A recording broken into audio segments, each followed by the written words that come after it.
안녕하세요. 산부인과 전문의 최예진입니다. 오늘은 피임약을 한번 준비를 해봤어요. 워낙 정보들도 많이 알고 계시고 요즘에는 접하기 흔하고 그래서 대부분의 내용들을 알고 계실 건데요. 그럼에도 불구하고 나는 한 번도 안 먹어봤어요. 이거 먹는 거 잘 모르겠어요. 궁금해요. 혹은 굉장히 거부감이 많은 경우도 있어서 간단하게 한번 준비를 해보았습니다. 너무 이렇게 색깔도 알록달록하고 예쁘죠. 종류도 굉장히 많고요. 그리고 나한테 맞는 피임약을 좀 찾는 것도 필요할 것 같아서 제일 궁금한 거 먼저 얘기를 드릴게요. 피임약은 왜 먹게 되느냐? 피임을 하려고 먹는 거죠. 결혼을 했는데 조금 신혼생활을 즐기고 싶다거나 피임 목적이 꼭 아니더라도 나의 생리주기가 불규칙하거나 이 생리주기를 특별한 일로 인해서 미루고 싶다. 여러 가지 목적들로 산부인과에 찾아와서 피임약에 관한 질문을 하시게 되는데요. 가장 기본적인 복용 방법은 생리를 시작하면요. 그냥 24시간에 한 번씩 복용을 하시면 돼요. 미리미리 주기에 맞춰서 피임을 할 수 있다면 피임률도 99%에 달하고요. 혹시 비만이시거나 담배를 피우시거나 나이가 만으로 35세 이상인 경우에 기존에 잘 알려져 있는 혈전증이라고 하는 위험이 있어요. 만약에 간에 이상소견이 있거나 비만이 있어서 간 수치가 계속적으로 올라가 있거나 술을 많이 먹어서 만성적으로 간염이 온 경우, 이런 경우에도 마찬가지로 이 약을 해독을 할 수가 없기 때문에 간 기능이 올라가 있는 경우에는 약을 복용하지 마시라고 말씀을 드렸어요. 우리가 체크를 하겠죠. 약을 잘 복용을 할 수 있는 상태이고 간 기능이 괜찮고 초음파상에서 특별한 문제가 없다면 부작용이나 걱정할 일들보다는 오히려 안전하고 장점들이 많은 약이기 때문에 꾸준히 복용을 한번 해보실 것을 권고를 드렸습니다. 꼭 피임 목적만이 아니라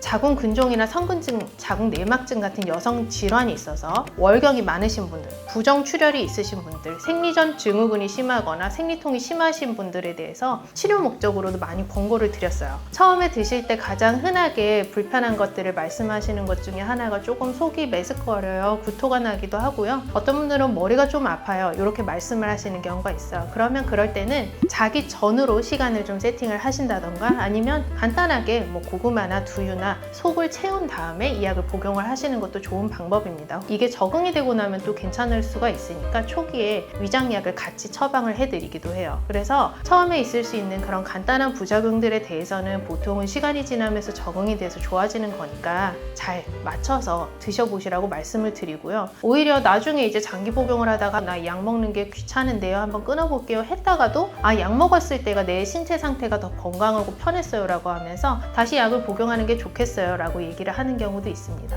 자, 그러면 이 약을 복용하기 위해서 꼭 산부인과에 와야 되나요? 아니죠. 그냥 단순하게 내가 약국에 가셔서 약을 구매를 하시면 돼요. 약국은 접근성도 편리하고요. 구매하기도 쉽고 병원 진료비도 안 나가고 좀 편하게 접근을 하실 수가 있어요. 그래서 보시면 약들이 이렇게 종류가 많은데 21정짜리도 있고 28정짜리도 있습니다. 21정의 경우에는 3주를 복용을 하고 1주 휴학기를 가지면서 그 기간에 생리 양상에 출혈을 하게 되고요. 28정을 먹었을 때는 매일매일 복용을 하면서 끝에 28정 근처에 갔을 때 출혈 양상이 생기게 됩니다. 그래서 약마다 조금 복용법이 다를 수가 있으니까 약사님께 물어보거나 설명서를 보시고 잘 챙겨서 드시면 될 것 같고요. 병원에 오시게 되는 경우는 이 약을 먹었는데 내가 안 맞거나 어쨌건 약을 드시면서도 내 자궁이나 난소 상태에 대해서 평가를 해야 되기 때문에 조금 더 안전하게 먹고 싶다라고 하면 병원으로 내원을 하시면 됩니다. 그랬을 경우 가장 좋은 게 생리 시작하고 일주일 내에 자궁과 내막과 난소의 상태를 판단할 수 있는 초음파로 확인을 할 수가 있고요. 불규칙한 생리가 있으셨던 분들은 간단하게 혈액 검사를 통해서 나의 호르몬, 현재 상태나 간 수치, 신장 수치, 빈혈 이런 것들을 판단을 하고 나서 약을 복용을 할 수가 있겠습니다. 어차피 이게 하루 이틀 먹고 말 약이 아니라 장기적으로 안전하게 먹으면 좋은 약이기 때문에 산부인과에 대해서 정기검진을 받지 않으셨다면 그 시기쯤 오셔서 한번 상태 확인을 하시고 내 몸에 대한 검진을 하고 복용을 할 수 있으면 더욱 좋을 것 같습니다. 병원에 내원하셔서 복용법에 대해서 익히시고 또 처방받은 약을 먹다가 어느 정도 적응이 된 후에는 또 약국약으로 변경을 하는 방법도 있어요. 다만 나한테 맞는 약이 있고 프로게스테론 제제의 종류에 따라서 세대가 다르다고 하죠. 1, 2, 3, 4세대가 있는데 나한테 맞는 프로게스테론이 있을 수도 있고 또는 에스트로겐의 함량에 따라서 조금씩 증상들이 다를 수가 있기 때문에 나한테 맞는 피임약을 찾는 기간이 조금 필요할 수는 있을 것 같아요.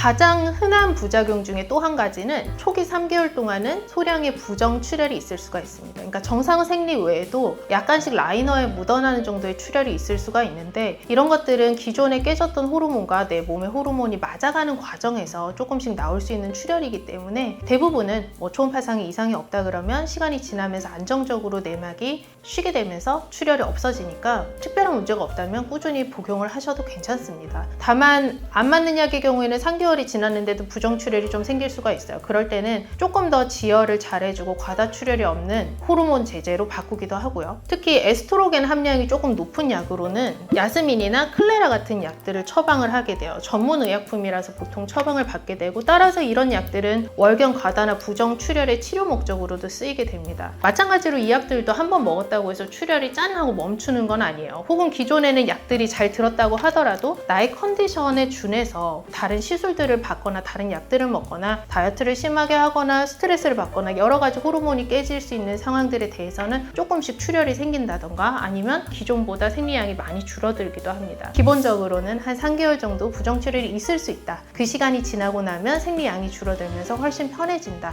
그러면 나 이 약을 먹으면 바로 피임이 되는 건가요? 가장 궁금해 하시는데요. 생리 시작일로부터 이 약을 24시간에 한번 꾸준히 드셨다면 먹는 그 주기에 바로 피임이 됩니다. 그리고 아무리 늦어도 생리 시작일로부터 일주일 내에는 복용을 권고하고요. 혹시나 일주일이 지나서 복용을 한다고 하면 피임 효과가 점점 떨어질 수가 있기 때문에 다른 피임 방법, 콘돔 같은 것들을 같이 사용을 해주면 좋겠습니다. 산부인과 학회에서 가장 권고하는 피임 방법은 피임약을 복용을 하고, 남자 쪽에서는 콘돔을 쓰는 이중 피임을 항상 권고를 드려요. 물론 콘돔의 장점 또 하나 있죠. 감염의 확률을 낮춰주기 때문에 항상 콘돔은 쓰는 것이 아주 좋습니다. 자, 그러면 피임 목적으로 이 약을 먹었는데 나 이거 먹다가 불임되는 거 아니에요? 아니라고 말씀드렸죠? 만약에 이 약을 먹는다고 불임이 된다고 했으면 이 약은 아마 나오지 않았을 거예요. 만약에 내가 10년을 먹게 되면 10년 전의 가입력보다 나이에 의한 가입력이 감소를 하는 것이지 이 약을 먹어서 불임이 되는 것은 아니에요. 그러면 임신 준비를 하기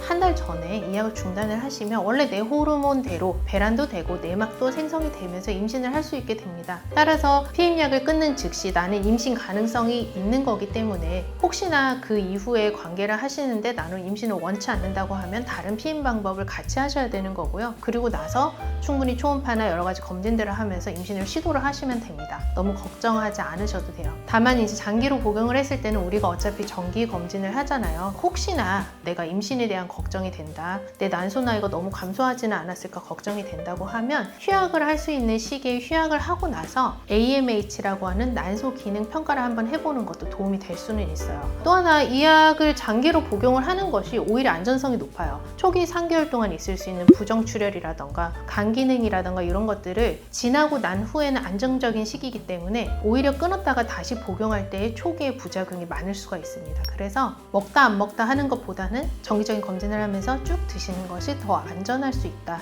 그리고 적응기도 넘겼기 때문에 훨씬 더 편하게 생활할 수 있다라고 말씀을 드립니다.